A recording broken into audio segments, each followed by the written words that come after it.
see.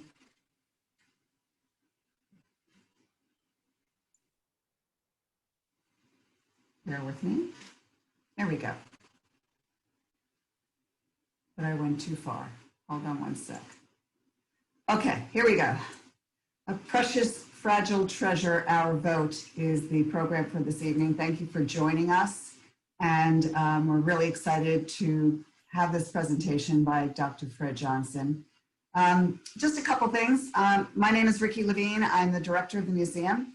And we're thrilled to have these programs ongoing as part of our election reflection exhibit that is currently on display. A couple of housekeeping things. We're going to ask you all to stay on mute during the duration of the program. And if a question comes up that you're interested in, please go ahead and put them in chat. Lexi, my colleague, and I are going to keep track of them. So when Dr. Johnson is ready for the Q&A at the end of the session, we'll make sure your questions are asked, even if you put them in there earlier on. We do send out surveys after these programs, and we really ask that you please complete them. Give us good feedback to take on and learn from, and also any ideas of topics that you would like us to share going forward. Please let us know, because we're always interested in providing the topics that you might be interested in. So the current exhibition, as I mentioned, is Election Reflection, memorabilia from Holland, Michigan. And we also have a brand new exhibit in the museum lobby that's actually being on display for the first time tomorrow. It's called Voter Suppression.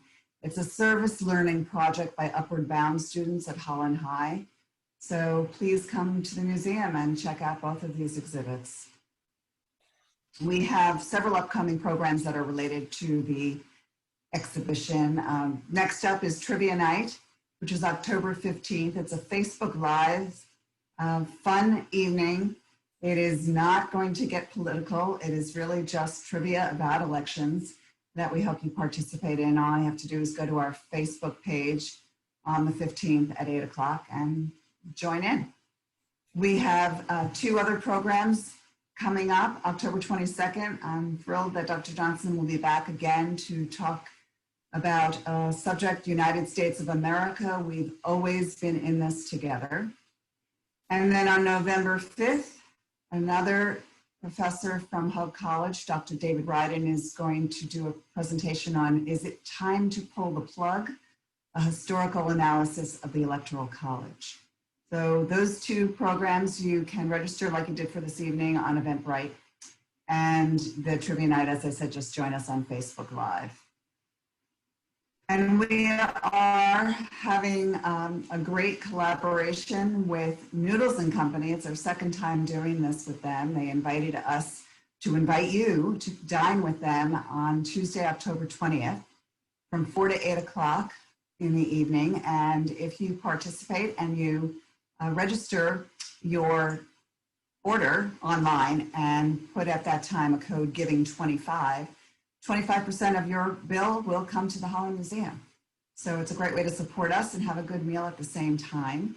And that information's on our website if you didn't jot that down quick enough. The museum's current hours are Monday, Friday, and Saturday from 10 to 5 p.m. We're also open the second Monday of every month for free in the evening from 4 to 7 p.m.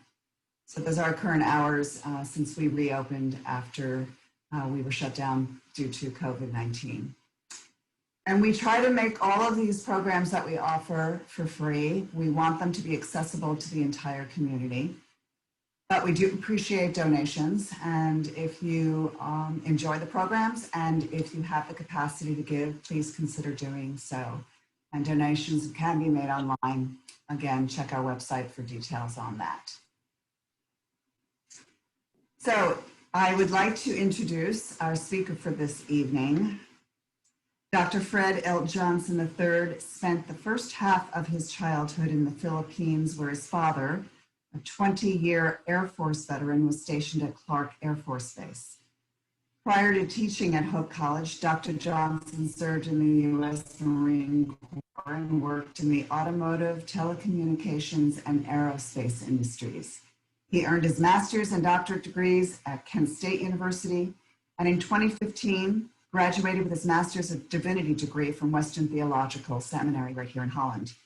While at Hope College, Dr. Johnson has earned numerous awards, including the Hope College Favorite Professor Award and the HOPE, Hope Outstanding Professor Educator Award. In 2008 and 2010, he ran for the U.S. House of Representatives as the Democratic nominee for Michigan's 2nd Congressional District. An enthusiastic participant in International Toastmasters, he's advanced 8 times to the semifinals of the annual Toastmasters World Series of Public Speaking Competition, taking 2nd place in both 2017 and 2018. Along with numerous book reviews and public presentations at places like Aquinas College, Calvin College, GVSU, Northwestern College, and Erie Insurance, Dr. Johnson has authored 3 novels, Bittersweet, A Man Finds His Way, and Other Men's Wives. He co-authored Tupac Shakur, The Life and Times of an American Icon, and he's completing the first draft of Schmuck, My Journey from Betrayed Democrat to Fierce Independent, which recounts the lessons he learned on the campaign trail. Dr. Johnson submitted a proposal to Louisiana State University for the publication of his dissertation, which is being revised into a book, Worth to Us, an Army, Robert E. Lee's War Against Baltimore and Ohio Railroad. I'm going to turn over the screen to Dr. Johnson, who we're delighted to have join us tonight. Welcome. Thank you for that wonderful introduction, Ricky. And for those of you who have joined us, welcome, welcome, welcome. It is truly a pleasure to be here with you. It is a privilege to be able to present to you on this subject. This is something very near and dear to my heart. As a Civil War historian and a historian of the 19th century, I have pretty much lived intellectually with the history of America's voting and what people did to struggle to get the vote for all of my academic life. So let's go ahead and get into the program, shall we?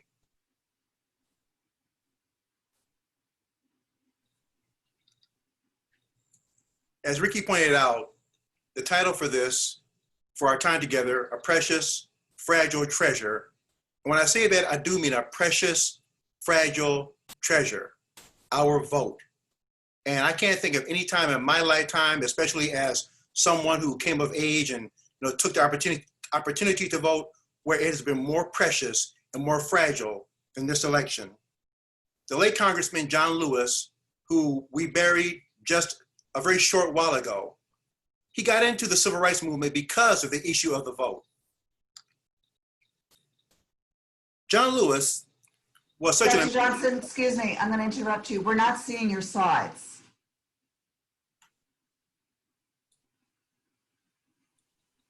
How about that? And now we're seeing your whole page, so you need to go to, okay.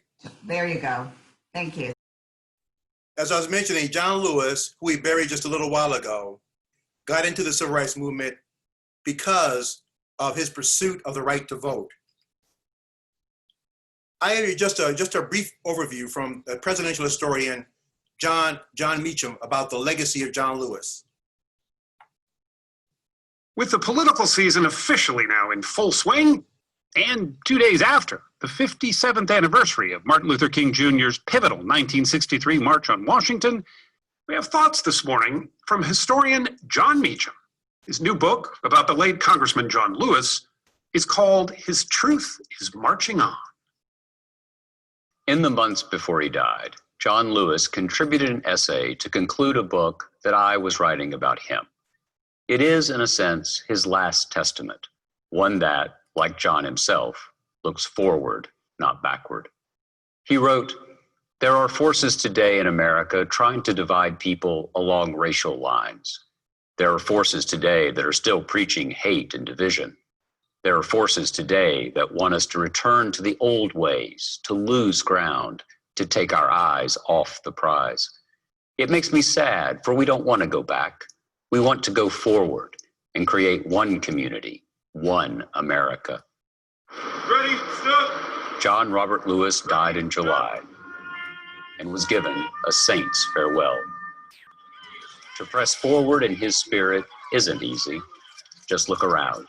Murderous shootings of Black men by police, violent protests in American cities, righteous fury at the existing order, but uncertainty about how to respond and seek reform. John Lewis would understand. We do not want our freedom gradually, but we want to be free now. At the 1963 March on Washington, in the shadow of the Lincoln Memorial, John Lewis deplored patience. He wanted freedom now. He didn't want to burn America. He wanted to rebuild it, as he said, in the image of God and democracy.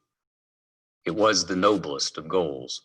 And Lewis knew, as we must know, that the single greatest form of nonviolent protest is the vote, the right for which he fought and bled and nearly died. And so we must exercise that sacred privilege with care and vigilance. It's the least we can do for John Lewis, and the most we can do for ourselves. Lewis was hopeful to the end, and he always led by love. He wrote, "I think there's something brewing in America that's going to bring people closer and closer together.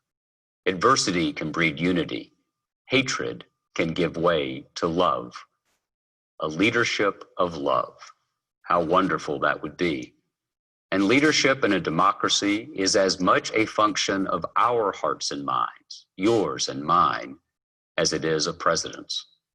In the last lines, John wrote, "When I was growing up, there was a song that people would sing in the church. I'm so glad trouble don't last always. I'm so glad trouble don't last always." You have to believe that. You have to believe it. It's all going to work out. As ever, John Robert Lewis was right. But it will only work out if we speak up, speak out, and vote. And in doing so, we have to take the time to understand why that vote is so precious. It's not good enough just to say that so many people died for the vote, although that's true. It's not good enough to say that so many people sacrificed for the vote, although that's true. It's not good enough to say that a vote is an essential, critical element of a functioning democracy, particularly those kind of democracies that call themselves functional, healthy democracies. To understand why John Lewis would tie himself to the vote and the legacy of the vote, why he got involved in the first place, we have to ask the question, why did he do it? It started in 1955. In 1955, John Robert Lewis was only 15 years old. But that was also the same year that John Robert Lewis, the 15-year-old teenager, was informed about another teenager, Emmett Till. Emmett Till was a young 14-year-old from Chicago, Illinois, who went to visit cousins in a place called Money, Mississippi. Mississippi in the 1940s and 1950s, the 1960s, was, as I heard one person describe it, was the only third world country ever to exist inside of the United States. It was a seething cauldron of racial hatred, bigotry, Jim Crow segregation, and oppression. Emmett Till, so the story goes, out there playing with his cousins one day, outside of a convenience store, was dared to go inside and say something to a young woman working behind the counter. Her name was Carolyn Bryant. Emmett Till, whatever he said, it didn't amount to even a full sentence. Soon thereafter, two men came to his grandfather's house, rousted him out of bed in the middle of the night, and took him off someplace, and he was never seen alive again.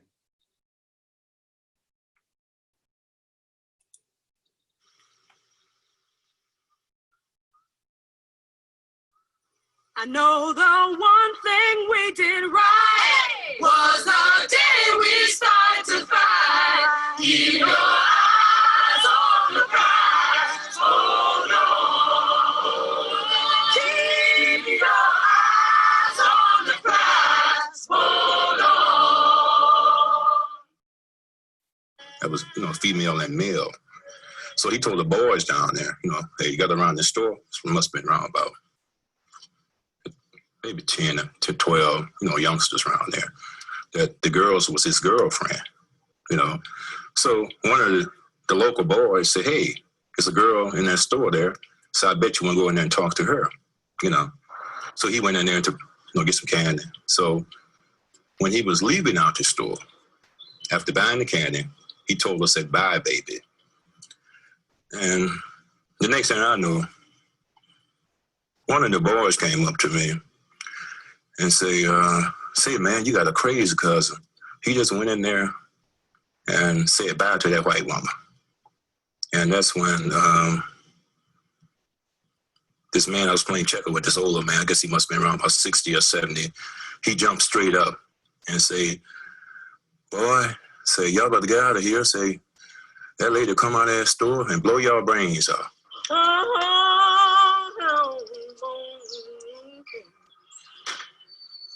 This is Mose Wright. I am the uncle of Emmett Lewis Till. Sunday morning, about 2:30, someone called at the door.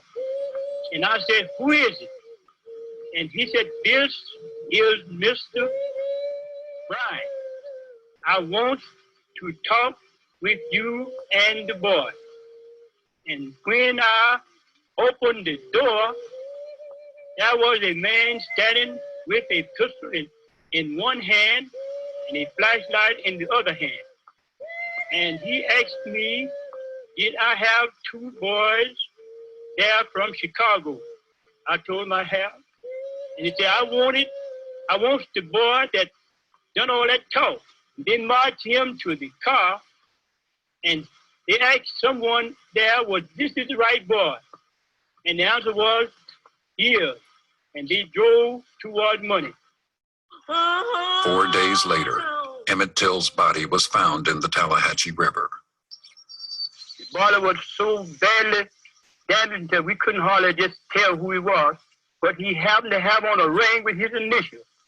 And that cleared it up. The body was shipped home, back north to Chicago, where Mamie Till Bradley insisted on an open casket funeral. So all the world can see, she said, what they did to my boy.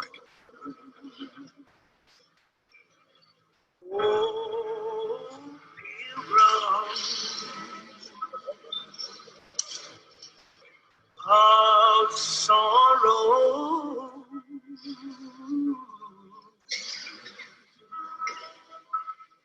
and I'm left in this old wide world. Jet magazine showed Till's corpse, beaten, mutilated, shot through the head. An entire generation of young black people would remember the horror of that photo. It took 5 long, hot days. The prosecution's star witness was Till's uncle, Mose Wright, who testified despite threats to his life. He was called upon to, could he see anybody in the courtroom, identify anybody in that courtroom that had come to his house that night and got the Emmett Till out. He stood up, and there was a tension in the courtroom. And he says, in his broken language, Dahi. Dahi, there he is. I really didn't realize how brave my grandfather Mose Wright was, But after I got older, I realized that he was a brave man. He was a mighty brave man to travel back down there, among all those hostile peoples and testify and get him up in court and point his finger at a white man and accuse him of murder. I was startled at the belligerent attitude or the fact that young Till didn't appear to be afraid of it. Now, he'd gone and gotten him out of bed and had him in the back of a truck. And young Till never realized the danger he was in. I'm quite sure that he never thought these two men would kill him. And, or maybe he's just in such a strange environment, he just doesn't know what he's up against. And it seems, to a rational mind today, it seems impossible that they could have killed him. But J.W. Milam looked up at me and said, Well, when he told me about this white girl he had, he says, my friend, that's what this war is about down here now. He says, that's what we got to fight to protect. And he says, I just looked at him and I said, boy, you ain't going to never see the sun come up again.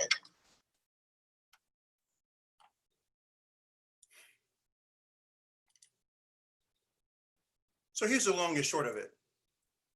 Emmett Till's murderers were acquitted by a jury in less than an hour. Now later on, they gave an interview to William Bradford Huey, who you just saw talking. They confessed to the murder. Nothing ever happened to them. Like the video said, and by the way, the video is from a series called Eyes on the Prize. Like the video said, Till's murder, that it was so blatant, that it was so brutal, the fact that people got away with it, galvanized an entire generation of young people, and John Lewis was one of those young people, only 15 years old. In the case of Emmett Till, justice, the two men were brought to trial, but when it came to justice, justice failed them. In fact, justice was slain by a miscarriage of the law. So there would be no justice for Emmett Till. But John Lewis, observing all of this, figured something out, that a change was needed, and a rapid change, significant change. And that change had to do with the law itself. And that change had to do with the law, and even more importantly, the people who made the laws. And by that, I mean the legislators who usually sit in the Congress and the House of Representatives and the Senate. Those people who changed the laws, those people that write the laws that made it possible for Emmett Till's murderers to get away with the law, the ones who write the laws and make it possible for people to evade the law, skip the law, subvert the law, they were the ones that made it possible for all that to happen. And the only way to change the law was to change them. But the only way to change them was through the vote. That's why John Lewis got involved. Because the United States Congress, for decades, for so much of the country's history, have been filled with people who had, on the one hand, legislators voted into office, had tolerated Jim Crow segregation for decades after the Civil War. They had known about it. They had done little. They had done nothing to stop it. In fact, if anything, much of what they had done perpetuated it. Those legislators in the Congress, they were aware of the fact of the existence of a domestic terror organization that during the 1920s, the Ku Klux Klan in 1925, 26, 27, staged big marches down Pennsylvania Avenue. And yes, that's right. That dome you see in the background of all those sheeted marchers is the United States Congress. The House of the nation's legislators were inside giving a silent nod, saying it was okay for a domestic terror organization to go marching down Pennsylvania Avenue. Now, how are you supposed to be, if you're a person that's the target of that organization, how are you going to rely upon that body of people to protect you when the people on the outside are getting a silent nod from them? In other words, consent to do what they do, and the legislators are doing nothing to stop it.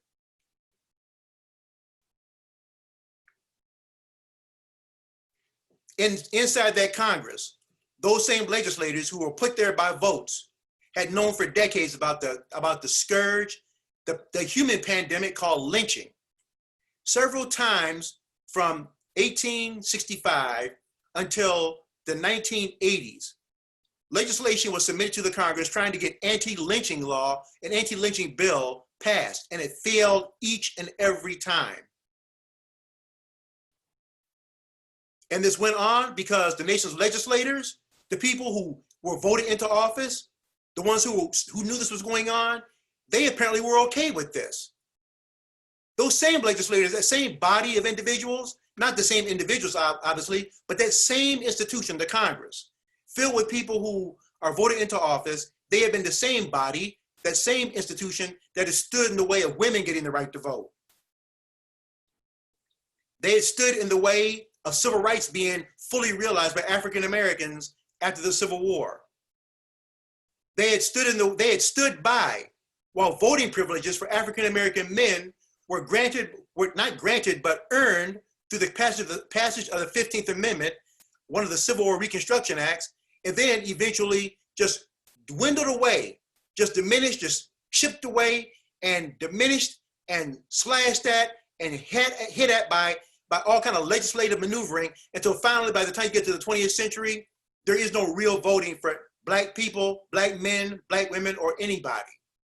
You have things like the grandfather clause, meaning that if a Black person went to vote, they would often be asked, was your grandfather a slave? Well, at the turn of the century, the answer to that was probably going to be yes.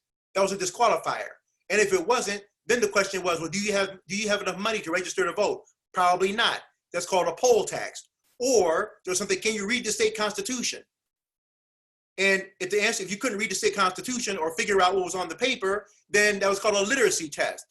I got to tell you all, I have a master, like Ricky pointed out in the introduction, I have a master's degree, I have a Bachelor of Science, a master's degree, a PhD, and an MDiv. About a year ago, somebody gave me a sample of a piece of a literacy test. I could not figure my way through that thing. It was so complicated. It was so convoluted. It was so intentionally bizarre and twisted. Nobody could have read that thing and figured it out to answer it, to pass it to the satisfaction of a voting registrar in the South of the period of Jim Crow segregation. So in the case of Emmett Till, John Lewis realized that it was a failure of the law and therefore a failure of the people who passed the laws that were used in the case of Emmett Till. That galvanized John Lewis and his generation into action, and they went into motion. They understood that to get the kind of change they wanted, the vote, what it meant then, the vote, being able to vote, vote period, means that you have to be a citizen, not just any kind of citizen, but an American citizen. So voting gives you a civic identity. That's the first thing that makes this vote precious and fragile. The vote means then, if you're a citizen, that means that you are entitled to be covered and protected by all the rights and privileges, and also accountable to all the responsibilities articulated in the United States Constitution, especially in its updated form since the end of the Civil War with the 13th, 14th, 15th Amendment. That means that you are entitled to due process.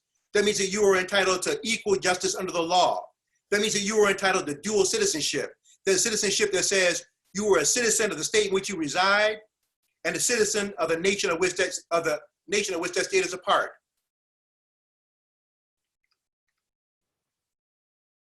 If you have the right to vote, you can serve on juries, which means then you can take a part in having a voice in deciding what happens to people in your community.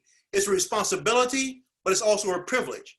It means then that you can become part of the legal apparatus that ensures justice for your nation, your community, your state, your town.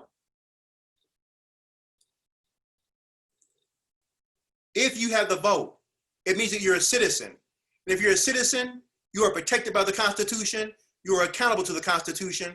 When you also, because of the Constitution as a citizen, you can run for office. That means you can run for office and get the votes of your fellow citizens to get inside that same institution that has failed so many people so often because they voted on the side of injustice. You can get in there and become part of the change to bring justice into reality. If you have the vote, being able to run for office means that you have a pathway to getting inside the apparatus instead of being constantly stuck on the outside of it. It is a pathway to you getting inside of the legal apparatus, the political apparatus, the institutional apparatus of the House of Representatives or the Congress or the state legislature, where you can bring your force to bear as an American citizen, make your voice heard. But that happens when people vote for you, or when you vote for people who represent your interests, and they go to represent you and your views and your desires and work for you. But it is your voice in operation. In other words, it's your voice in operation. And if that's happening, that means that your voice is not suppressed. The vote is in fulfillment.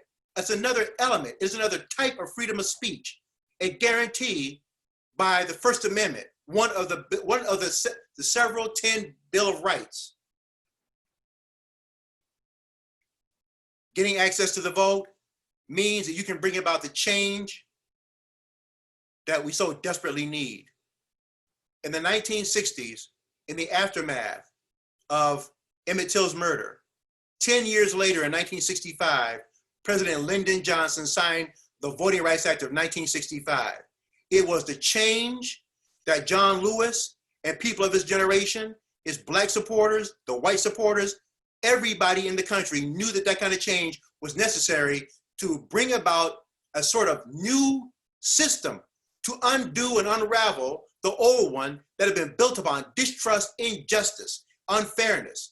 So now the people who have been marginalized, just as women had pushed for the right to vote so that women could be part of the political process and be included as participants instead of just spectators, likewise now more Americans become part of the process. They can participate and not just watch things happen to them. It is both a privilege and a responsibility. But in either case, the vote is a means of exercising change, and not just any kind of change. In the spirit of John Lewis, it is the process of exercising change through a peaceful, nonviolent means, which is the pinnacle point. It is the accent point. It is the true gem of a functioning democracy, that you can bring about radical, meaning you can bring about significant change to alter a social situation 180 degrees, but you do it in a way without violence, without hostility. Sure, there'll be contention. Yes, there's competition, but the vote, a vote in a system where everybody trusts the electoral process, and more specifically, where everybody trusts the results to have been gotten fairly, with equity, and without any kind of misinformation or disinformation or dismantling the process while you're going to the voting booth. It's through the vote that we have the possibility of achieving true justice instead of just us. So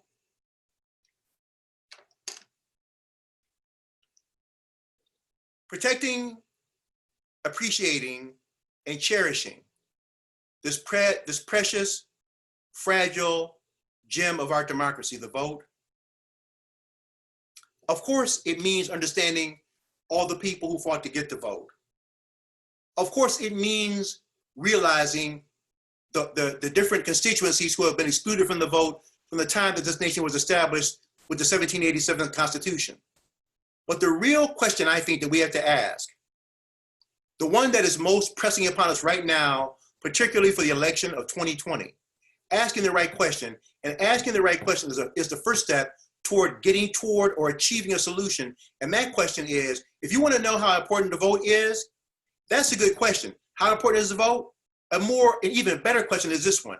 Why are those who are trying to suppress the vote, who are monkeying around with the US Post Office, who are spreading lies and misinformation and disinformation, why is it that they are trying to do their best? They are not wasting an ounce of energy. They're not wasting any resource. They're not leaving any stone unturned to make sure that people don't vote.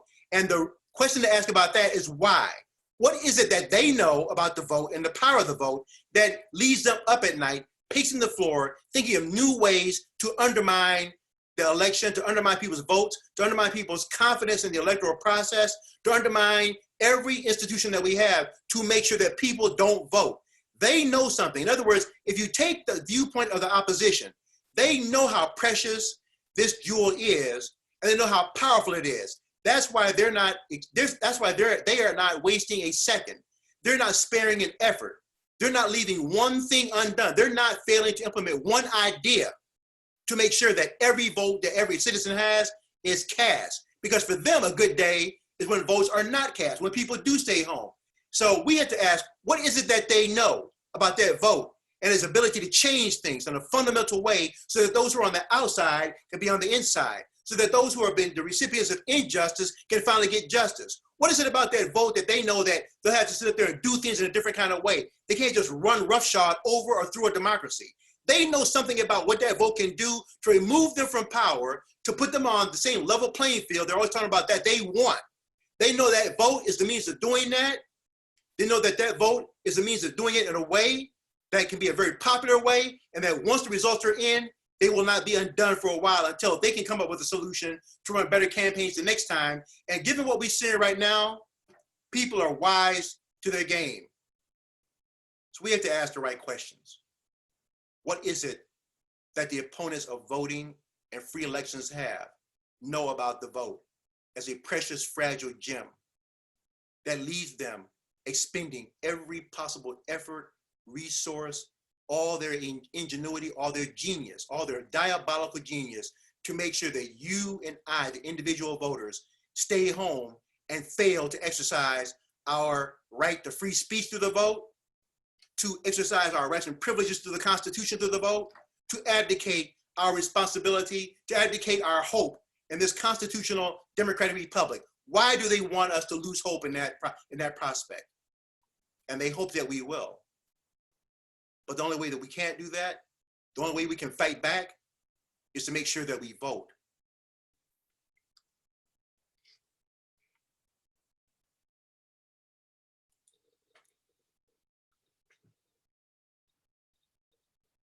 There was more I could have added, but oftentimes these kind of discussions, I always enjoy presenting the information, the historical background. But just to recap, I think it's important for us to, again, just go back to the well. John Lewis, who got nearly beaten to death in 1965 while crossing the Edmund Pettus Bridge. That day he was out there with what's called Bloody Sunday. He was out there on that day. It was 10 years from the year that Emmett Till was killed. John Lewis got involved in the civil rights movement because the law that protected two murderers who confessed to the murder of a teenage boy, the law had to be changed. And the only way that law could be changed was to vote people out who would let that law be what it was, to vote people in that would remedy that kind of law, so that two people who were murdering people, who saw one community as not even being worth keeping alive, that had to change with legislators who would pass laws to protect not just one community, but all American citizens.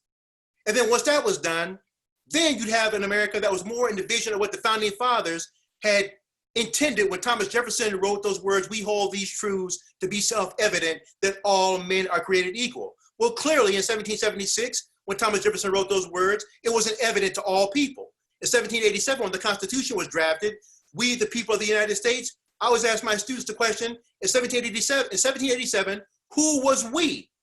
Because what's more interesting is to figure out who we was not. We was not Native Americans. We was not women. We was not Catholics in many cases. We was not African Americans, to be sure.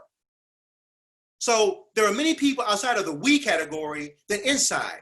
And all that changed over time through the relentless effort. In the case of women, Elizabeth Cady Stanton and Susan B. Anthony, who spent their entire adult lives up until the early 20th century fighting for the right to vote. The tragedy is that neither one of those two women ever saw that come to pass, but their daughters picked up the mantle and kept on moving, especially in the case of Elizabeth Cady Stanton, because Susan B. Anthony was never married. So their daughters and the second generation behind them got that vote. Then it was African Americans, African American women. African American women had to fight for the vote because for them it was not only an issue of gender, but an issue of race. So even if they won the vote on gender, they would always lose the vote on race. So African American have two battles to fight than African American men. And the fact that Lyndon Johnson had to sign the 1965 Voting Rights Act, is just goes to show how persistent the enemies of people voting have been, because African Americans' voting rights should have been guaranteed by the passage of the 15th Amendment. You all probably know there are some people when they mention the Constitution, their eyes tear up and they get all emotional and whatnot. It's the law of the land, and I agree, it is the law of the land. Well, if that's the case, why wasn't the 15th Amendment obeyed to be the law of the land? Why did extra legislation have to be passed for Black voting rights to be legitimate? Because laws are only as good as the enforcement mechanism behind them. And the people who are in charge of enforcing those laws are the legislators. If the legislators are not going to enforce the law, then they got to be voted out and people got to be voted in. But that cannot be done unless people are voting.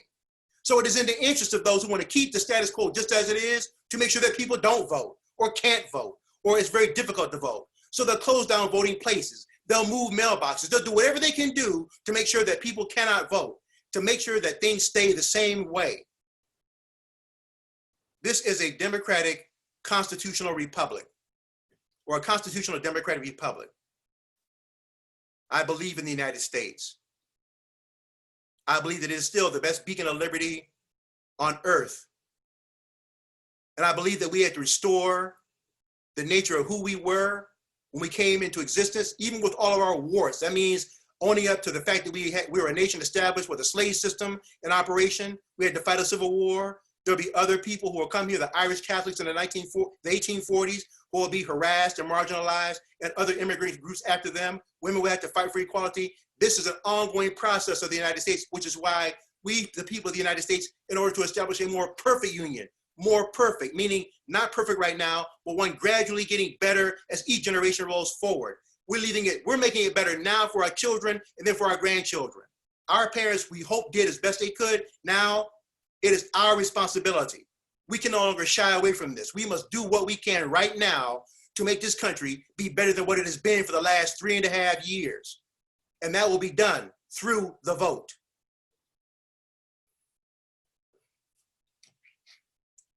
What are your questions?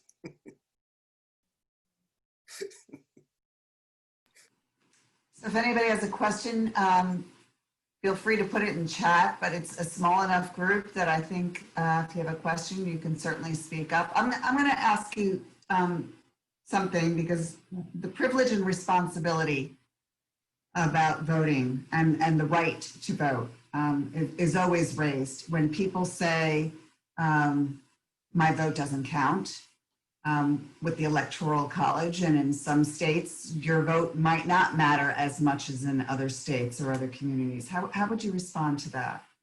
No, Ricky, that's a really great question. You know, my best friend and I have known this guy since I was 14 years old. We're lifelong friends.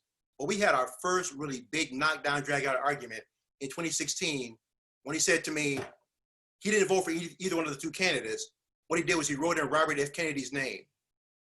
And I said, you wrote in the name of a dead man, even if he got more votes, wouldn't have been able to serve anyway, because he's already dead, obviously. And I said to him, you've wasted your vote. He went, well, my vote wouldn't count. It's that kind of perspective that serves to weaken a democracy. If you look throughout history, wherever democracies have existed, there's always been a process first to make people lose faith in their individual participation in that democracy. And if enough do that, enough people do that, then the democracy truly becomes weakened. They begin to see it as being illegitimate. And when people see a democracy as being illegitimate or unable to fulfill the needs of the electorate, then they start shopping around looking for people with quick solutions that promise a lot of stuff that cannot possibly happen in the realm of normal institutional procedures. So that's where, even when about a week or so ago, I was on a panel at Hope College where President Scogin just brilliantly and boldly had 5 professors get together and hold a panel after he gave a speech, you know, dealing with answering the question, who would Jesus vote for? Now, obviously, we're not going to, none of us, you know, went out and waded into the deep water to find out, to say exactly who would Jesus vote for. The whole point was to have a conversation in a civil manner to discuss some of the pressing issues of this. And that same issue came up about, does one vote count? Because 2 of the political scientists had statistical data that said that in, you know, one person's vote in the hundreds of millions doesn't. But in the aggregate, when you see what happened in 2016, that the vote mattered by a tune of what, 12,000 in some cases, or just a few thousand in a county. It turns out that if it gets down to the thousands in a county or 12,000s per state, it turns out that yes, in the aggregate, every single vote does count. Because one of the things that people are saying right now is that an overwhelming voter turnout in 2020 will send a message to the Electoral College. And people need to understand the Electoral College, you know, people hate it or they love it. The Electoral College was put in place by the founding fathers because they, being men of the Enlightenment and men who had seen mob rule in colonial America, they understood there's no police force in colonial America. The British Army and then mobs. And they were very worried about the spirit of mobs. So they did not want to have the voice of the minority drowned out by the popular uprising of people. So they put the Electoral College in there as a filtering device to make sure that the mob, with all of its passion, did not rule the day, so that the minority could also be represented in the government. Now, in the 21st century, the Electoral College may need some revision or maybe some modification. But all those checks and balances, all those safeguards, all those different locks and channels put in there by the founding fathers speak to the fact that they had faith in the possibility of a democracy and a representative democracy, but they also understood that the passions of human beings could sometimes go off the rails. James Madison said that if men were angels, there would be no need for government. Clearly, men are not angels, so there is a need for government, and we are the governed. And according to Lockean principle, John Locke was the one who coined the phrase consent of the governed, that government cannot presume itself to do any more than those who are being governed give it the consent to do. If we abdicate that right to give our permission to what government can do, then the sky's the limit for what government can do, and the power that it will accrue unto itself. That's why I'm of the opinion that every vote counts. And that's why I'm also of the opinion that because every vote counts, and voting is the grease for all the gears of a democracy. And if you want a democracy to work, then that means you need people who are willing to participate in it. That means run for office. That means vote. That means join the military to defend it when necessary. That means to be involved in civic duty at the local level, the state level, at the national level. I know when I ran for Congress out here as a Democrat back in 2008, 2010, people called me crazy. I didn't do that because I was having a mental lapse, although in hindsight, maybe I did. But I did that because I understood that somebody has to run for office. Someone has to speak for those voices in a community like this one, where maybe that side of the ledger isn't heard from very often, in a strong, articulate kind of way. And it doesn't mean that we'll win. It doesn't mean that we'll carry the day, but it does mean that those views need to be heard, because it just may be that there are people on the other side who might agree with some of them. So it's a pluralistic democracy where one side can't be read all the time, where if we come together and compromise, I tell my students all the time, compromise is that situation where everybody gets what they want, but nobody's happy about it.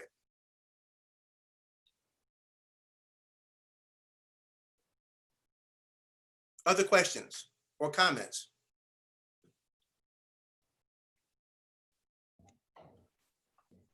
Dr. Johnson, in your opinion, does the fact that what we used to call civics class is virtually non-existent now, so that our middle schoolers and high schoolers are not getting the same foundation in government that I got when I went through school?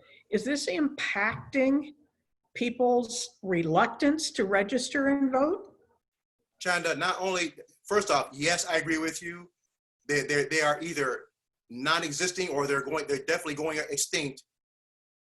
And yes, I think that people not knowing how a bill originates, how it goes to the House, then to the Senate, then to the chief executive, veto powers, all that stuff, the function of the Supreme Court, the views of Montesquieu writing the Spirit of Laws in 1748. And you got a Frenchman in France looking at the English constitutional monarchy and figuring that checks and balances and separation of power there, we're pretty good in France.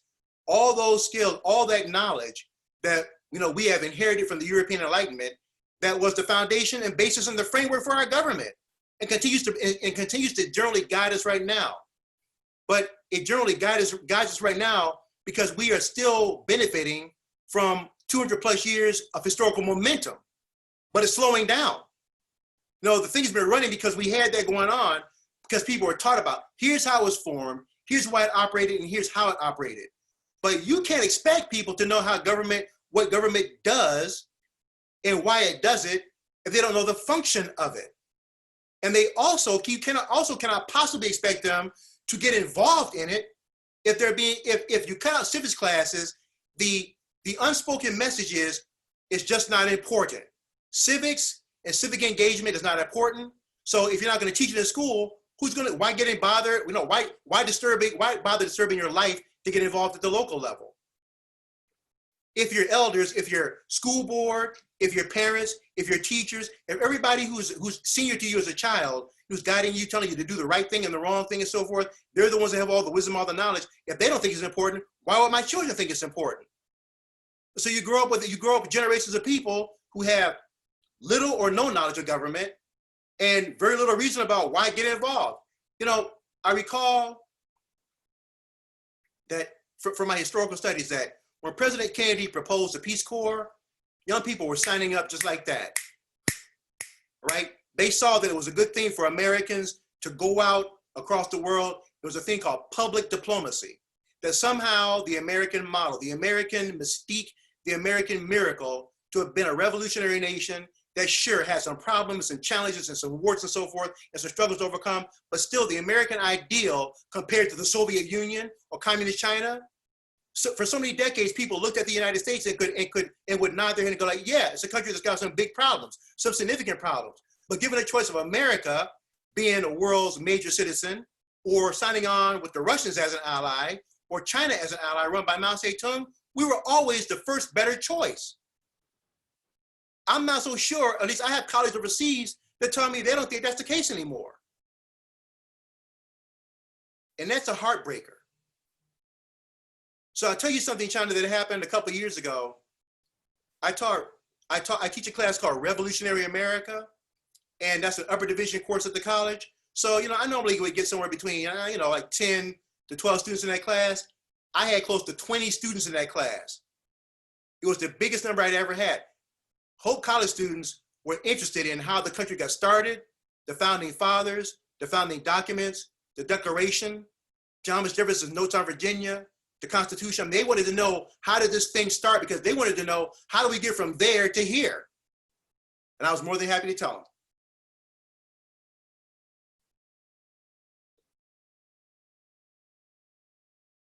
Good question and good observation. Others?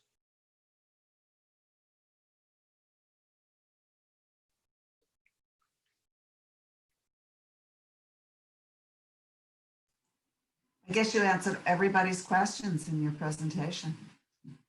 No, I would say that, from speaking from the standpoint of, Ricky, both my parents were raised in Montgomery, Alabama.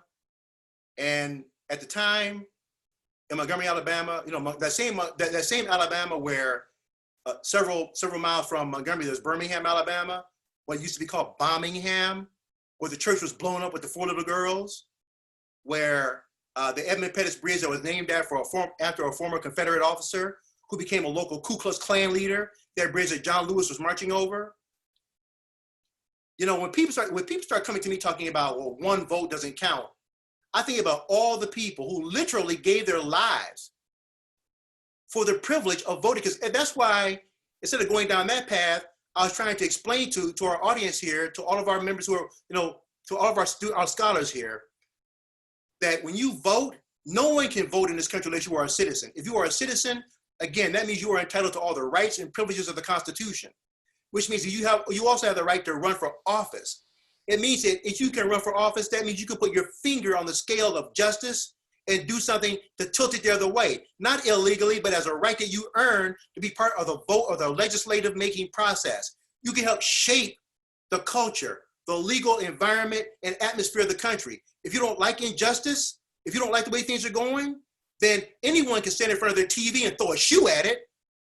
You got to get out there and get on the campaign trail and sacrifice and run. And I knew exactly, well, I guess I didn't know completely, but I knew that, as so many people told me so often, the 3 years I was running for office, that it was an uphill battle. I understood that. But let me tell you something that happened. I'm gonna tell you this very quickly. We were invited to an event down at the Zealand Public Library in 2010. At the time, Congressman Hoekstra had announced that he was not going to run again. So there were nine people in the primary who were vying for that seat, for the privilege of getting the opportunity to be the candidate to run for Congressman Hoekstra's seat. Well, I got a call at my campaign office inviting us, the Democratic team, to come on down there. My campaign staff was petrified. They said, we can't go down there. We're going to get beat up. There's not going to be anybody in the crowd that supports us. I said, how do you know? How do you know there won't be anybody down there? They said, bad idea, shouldn't go down there. I said, listen, I don't know of any battle that ever was won if you didn't show up for the fight. Now, if we're going to win this thing, either going to win it by getting into the fight or sit on the side and bite your nails and complain about how things went wrong. So I told them, we're going down there. And we went down there And all 9 of them sat up there, most of the evening talking about foreign policy and, and supporting the military and what we would do in fighting ISIS or, fighting Al Qaeda and other terrorist organizations around the world. Well, I sat there and listened to all 9 of them. And, it occurred to me that not one of them, talking all this big bad talk about what they would do with the military and what they would do in foreign policy, not one of them had ever worn a uniform in the military. Not one. Only one that had served in the military, me. And when my turn came, I stood up, I pulled out a Marine Corps officer's sword, and I told them, a Marine Corps officer's sword, you can't buy those. People don't give those away. You can't barter for it. You can't get it as a gift. The only way you get a Marine Corps officer's sword is to have gone through Marine Corps basic training and be commissioned as a Marine. The Marines don't give that thing away. And I asked them, I looked on the table and said, anybody got something like this? No. I said, so it turns out that I'm the only person up there who's worn a uniform, who has even the slightest qualification to talk about supporting the military. I'm the only one up here that's ever carried a pack. I'm the only one up here that's ever operated with the British and the Danes and the Germans in a war game.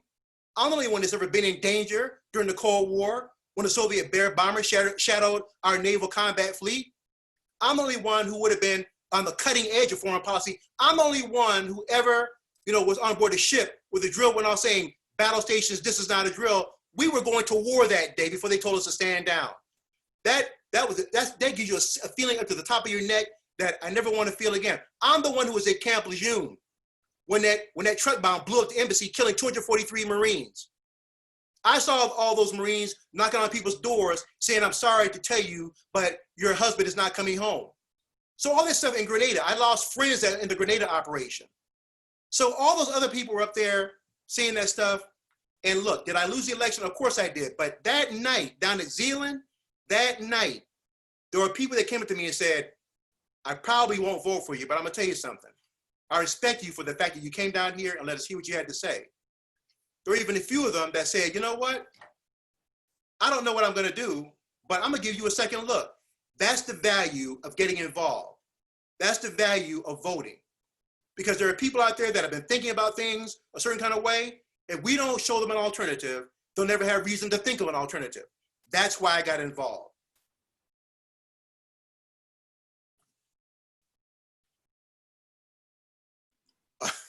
Are there other questions? Wait a minute, I see 2 down here in the chat. Marilyn Wiggins, does the Electoral College discourage voting? Marilyn, for many people, when they see they think that the Electoral College, it waters down their vote, but except for maybe 2000 with Bush v. Gore, and I think that's the most recent one, the Electoral College has always been problematic for most Americans, but throughout our history, it has generally delivered the results of the popular vote. Because as I understand the Electoral College, if, for example, most of the people in the state, if a candidate in the state gets a popular vote, the electors are more or less obligated to cast their vote. Now, clearly, they can change their mind, but the way it's usually worked is that they have to follow the will of the people, which is why it's still important to pass the vote. But a lot of people see their vote as being swallowed by the electorate. In other words, if the Electoral College is going to go left and I tell them to go right, what's the point of me going through the exercise? Because every now and then, they usually have gone the way the people have said go. That's why when Ricky's talking about Dr. Ryden, who's a brilliant political scientist, when he gives his presentation on the Electoral College, that's why he's looking at maybe it should go by the wayside. That's what many people are talking about right now. I don't know about that. There are many opinions. Some people don't want to see the institution leave. They still think it's a good check on popular sentiment, which can run astray. And other people just want to think the popular vote, what the people want, should happen. But again, the founding fathers were very, shall we say, wary of listening to the will of the people. Bill asked, what's my reaction to today's news about the threat on the governor? Well, first off, I think it's reprehensible, Bob. I think it's reprehensible that a sitting chief executive or any chief executive of a state should have to contend with such things. But friends, I'll tell you this much. The fact that the governor, I'm glad that Governor Whitmer, that they caught the people who are plotting this, but this just goes to show what we're up against. This is why we can't have this cavalier attitude that my vote won't count. This atmosphere of distrusting the vote has been purposely created to undermine people's faith and confidence in this democracy. It only will work if people are assured. And the amazing thing is that instead of the undermining coming from the outside, it's coming from the inside, from the highest levels of government. That by itself speaks loud and clear to the fact that that level of government needs to be removed and changed. This democracy is still too valuable to see it go by the wayside. We can stop that. Donna Brooks says, thank you, Fred, for sharing your wealth of knowledge, passion, and perception with us. I had the privilege of listening to your grand forum a few days ago on the love of time of war, which is absolutely heartwarming. This presentation has been equally impactful. Thank you, Donna, for those kind words. I'm glad you signed on. Thank you, Donna. Let me see.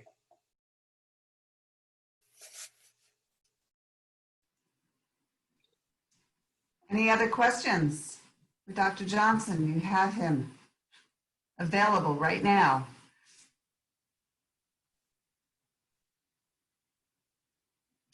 Well, I think we can wrap it up. I'm so grateful for your presentation this evening. I thought it was informative, and as Donna said, you have a passion and a knowledge that you're willing to share, and we are, as a community, better for it and better for your participation in all things that you've done. So thank you so much. You're welcome. Thank you. So this program has been recorded, and you'll be able to look at it, or others can look at it. It'll be up on our website probably by tomorrow. And thank you so much for your time this evening. Thank you everyone for coming and joining us. Hope to see you at the museum to see the exhibit soon. And please stay tuned and join us for some of our future programs. You all have a wonderful evening. Thank you, Ricky. I will see you soon. In a couple weeks. Thank you very much. Thank you. It was a good program. Thank you. Thanks for signing on.